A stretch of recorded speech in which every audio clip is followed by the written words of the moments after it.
Halo, ketemu lagi di video fisika.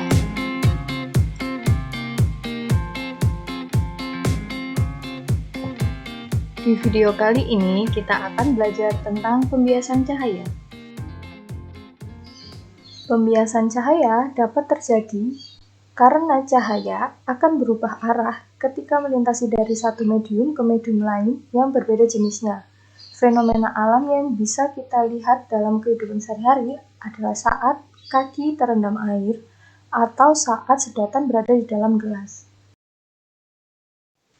Sebagai contoh, jika suatu sinar datang dengan sudut sebesar 50 derajat terhadap bidang pantul,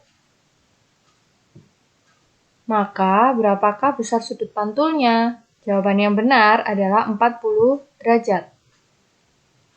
Ingat ya, sudut datang didapat dari sinar datang dan garis normal. Jadi bisa kita analogikan sudut datang sama dengan 90 derajat dikurangi 50 derajat, sehingga jawabannya 40 derajat.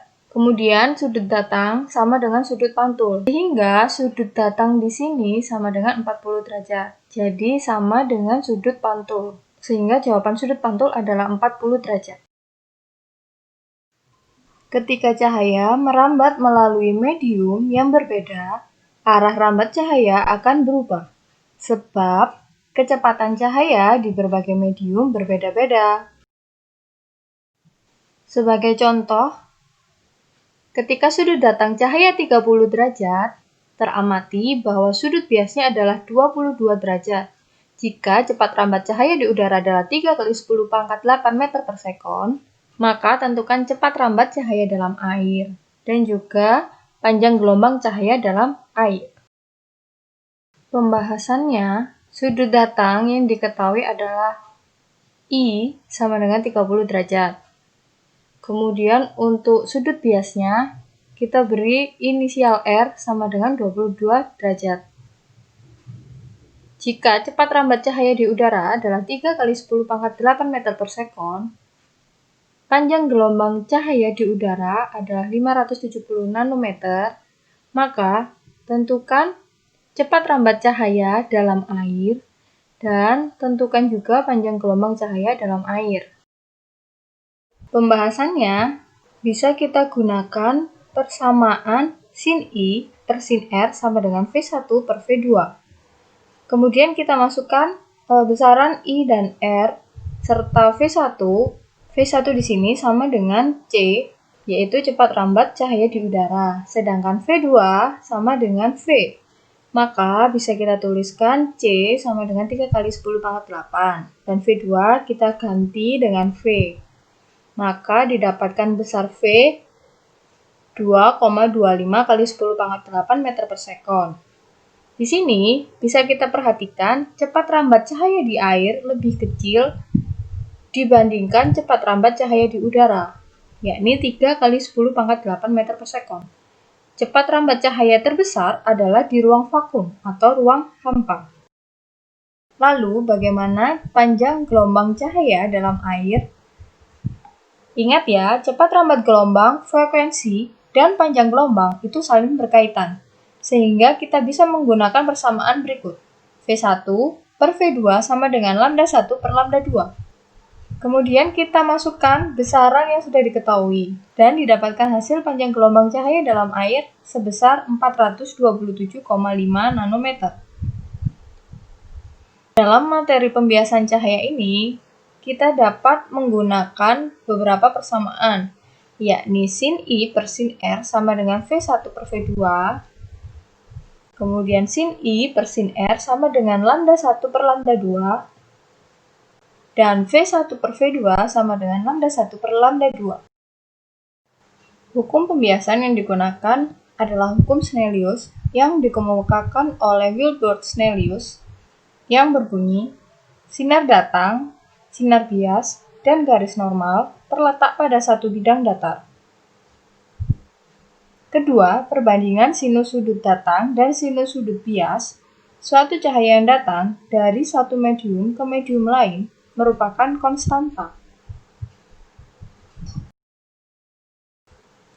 Untuk membedakan indeks bias mutlak dan indeks bias relatif, pertama-tama kita bahas dulu yang mutlak. Indeks bias mutlak adalah indeks bias medium ketika cahaya dilewatkan dari ruang hampa ke medium itu.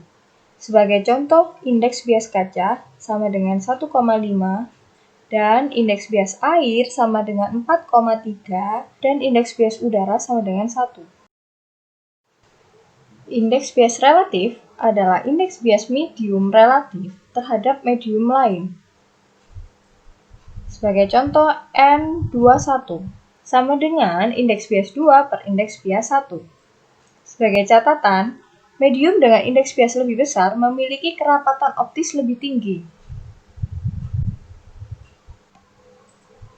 Persamaan-persamaan yang kita gunakan dalam pembiasan cahaya adalah rumus pertama, yaitu N1 kali sin I sama dengan N2 kali sin F. Rumus kedua adalah sin I per sin R sama dengan V1 per V2 dan N2 per N1 sama dengan V1 per V2. Rumus ketiga, sin I per sin R sama dengan lambda 1 per lambda 2 atau N1 kali lambda 1 sama dengan N2 kali lambda 2. Supaya kalian lebih paham lagi dan lebih jelas tentang konsep pemantulan internal total, mari kita ilustrasikan sebagai berikut. Dari kerapatan optis yang tinggi, yaitu kaca, ke kerapatan optis yang lebih rendah, yaitu udara. Misal, sinar datang dari kaca ke udara. Sinar datang ini sebagian akan dipantulkan dan sebagian akan dibiaskan. Ketika sudut datangnya 0 derajat, maka sudut pantul dan sudut biasnya juga 0 derajat. Ketika sudut datangnya diperbesar, maka sudut pantulnya juga bertambah besar, demikian juga dengan sudut biasnya. Sesuai dengan hukum pembiasan, sudut bias lebih besar dari sudut datang jika cahaya dibiaskan ke medium yang lebih renggang. Jika sudut datang terus diperbesar, suatu saat sudut biasnya mencapai 90 derajat. Kejadian ini disebut dengan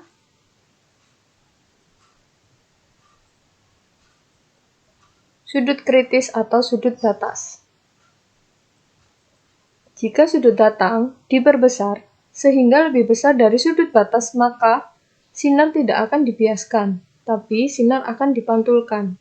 Peristiwa ini disebut dengan peristiwa pemantulan internal total. Pemantulan sempurna hanya terjadi jika sinar datang dari medium lebih rapat ke medium lebih renggang. Karena dalam keadaan ini, semua sinar dipantulkan dan tidak ada yang dibiaskan. Jadi, indeks bias medium 1 lebih besar dari indeks bias medium 2. Teknologi modern yang mengaplikasikan pemantulan internal total ini adalah serat optik. Serat optik adalah pipa kecil panjang yang terbuat dari plastik dan kaca yang digunakan untuk menyalurkan cahaya. Komposisi dari serat optik itu sendiri adalah kulit luar, yakni terbuat dari plastik atau bahan lain untuk melindungi inti kaca. Kemudian pembungkus inti terbuat dari kaca tipis berindeks bias rendah, sedangkan inti serat optik terbuat dari kaca berkualitas baik dengan indeks bias tinggi. Karena indeks bias tinggi dapat membentuk sudut kritis kecil, sehingga biarpun sudut datang tidak terlalu besar, akan tetap terjadi pemantulan sempurna. Pada waktu seberkas cahaya datang dari ujung serat optik, cahaya akan mengalami pemantulan internal total berulang-ulang sampai keluar di ujung serat optik lainnya, tanpa kehilangan energinya. Dengan serat optik ini, kita dapat mengirimkan cahaya atau gelombang elektromagnetik dari suatu tempat ke tempat yang lain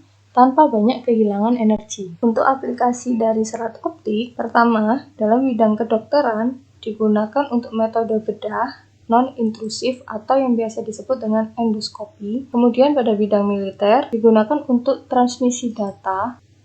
Pada bidang otomotif digunakan sebagai fitur pencahayaan pada kendaraan yang kita gunakan. Kemudian yang keempat, bidang komunikasi untuk jaringan atau internet, kemudian sebagai TV kabel dan handphone. Sekian video kali ini. Untuk lebih jelasnya, bisa kalian baca lagi modul di Google Classroom kalian masing-masing ya. Terima kasih.